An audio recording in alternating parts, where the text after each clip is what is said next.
G'day fellas, and welcome back to the channel. Now, I didn't upload my picks for week 12 because my PC was having some issues, so I had to take it down to the shop to get fixed. Regardless of that, in round 11, we went 6 from 8, which makes us 11 from 16 on the season. We've only done 2 weeks of predictions. This is the third. Boy, there are some absolutely crazy games going on this week. We do have Origin next week, which kind of shakes up the lineups a little bit. A lot of teams also have buys. We will do an Origin special episode next week as well, but for now, let's get into round 13. So first up, the Dragons and the Dolphins. Now, first thing to mention, there is obviously no Ben Hunt. However, with Ben Hunt, the Dragons did manage to win against the Roosters right on the buzzer. What a game that was. Now, apparently Mark Nichols is set to replace Tom Gilbert, who will be out from the Dolphins on Origin duty, and Kafusi is also out on suspension after that big hit in like the first 2 minutes on the Storm. My prediction is that Tessie New will probably drop back to fullback. My guess is that Jaden Sullivan will probably replace Ben Hunt. And another thing to take into consideration here, the last time the Dolphins and the Dragons played was, I believe, the 1st of April. I don't remember what round that was,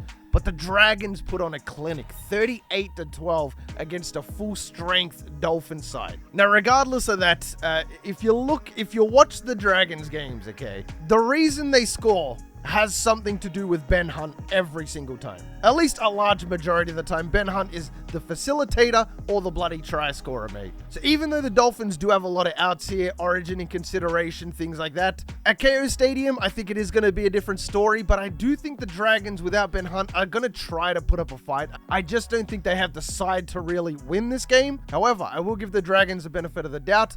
I'm going to take the Dolphins 1-12. Next up, banger of a game, Eels and Cowboys. Now, first things first, can we talk about the Tigers and the Cowboys? 66-18, woohoo! The Cowboys, no Ruben Cotter, no Val Holmes, no Tawalangi as well. However, Tomalolo, JT, the second coming of JT, is likely to return, which is awesome for the Cowboys. I just don't think it's going to be awesome for this game. They have too many outs. As for Parramatta, no Junior Barlow, no Ryan Madison. He is out with a calf injury. But still, this Parramatta side managed to dominate the Rabbitohs, even with a couple of injuries. I think Barlow was playing insane minutes. There are a lot of the Eels forward pack who were on for a large majority of the game and really showed their stuff. The Cowboys let the Tigers score 66, so I don't think anybody's going to be back in the Cowboys this week. I was really high on the Cowboys, but after that performance, who can back them? I feel like a lot of people are going to say this is a 13 plus to the Eels, but I think after that performance against the Tigers and how bad it was, the Cowboys are really going to want to show, you know, even without their stars, they can bang with anybody. It is an Eels home game, so I have to go the Eels. That is by default. If the Eels are at home, I'm backing them 100% against anybody. But I do think it'll be at Parramatta 1-12. But I could see it being 13 plus, so I don't think that either. There's a lot of information to go off on this game, so I'll quickly break it down for you. But next up, we have the Warriors and the Broncos. Now, they're not playing in Auckland, they're playing in Napier, and the Warriors are off a bye week as well, and the Broncos are coming off a loss at Suncorp at full strength. There's a lot of returns here as well. Luke Metcalf in consideration to come back. Brayden Williami is coming back. Now, there is no news at the moment on Adam Reynolds or Corey Oates. They're hopeful to return, but we don't know yet. There's also obviously no Reece Walsh, no Cobbo, no Pat Carrigan, no Payne Haas, or Tom Flegler.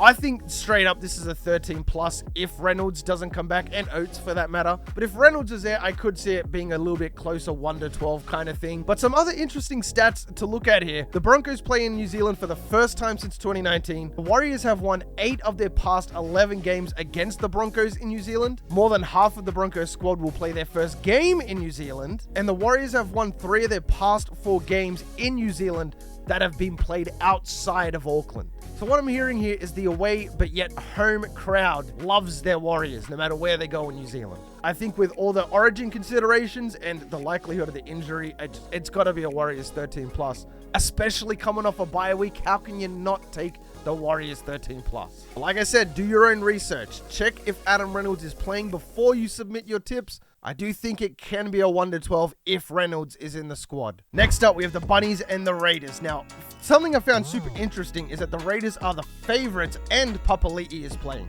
since he retired from Origin, obviously. Latrell is out, Cameron Murray's out, Jai Arrow's out. They have no Campbell Graham from injury.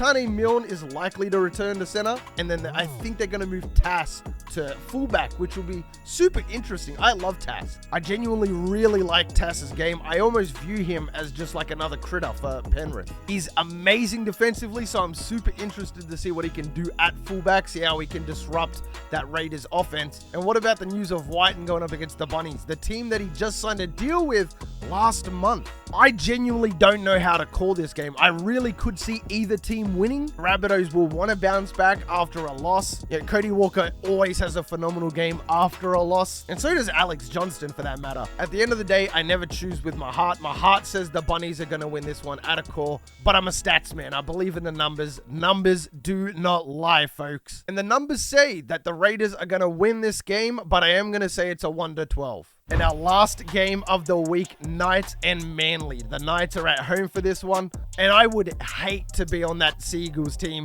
this week. Ponga did not get selected for Origin.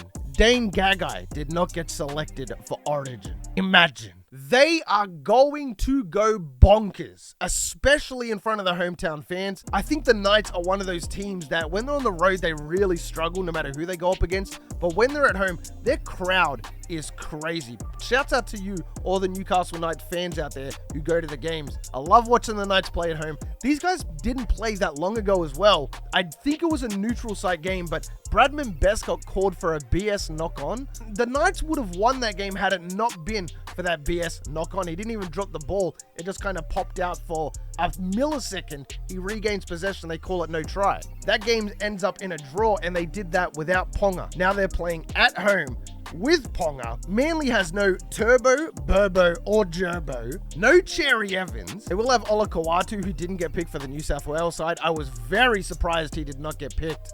I think that Ponga is going to put on a masterclass. I really hope they do play him at 5'8", but it's really likely that they will play him at fullback. If he plays at 5'8", I think this is easily a Knights 13+, but I think they will play him at fullback. Either way, fullback, 5'8", I don't care. I'm going the Knights 13+ in this one, and this is going to be the funnest game to watch, I think. A Gagai and Ponga masterclass is going to be insane to watch.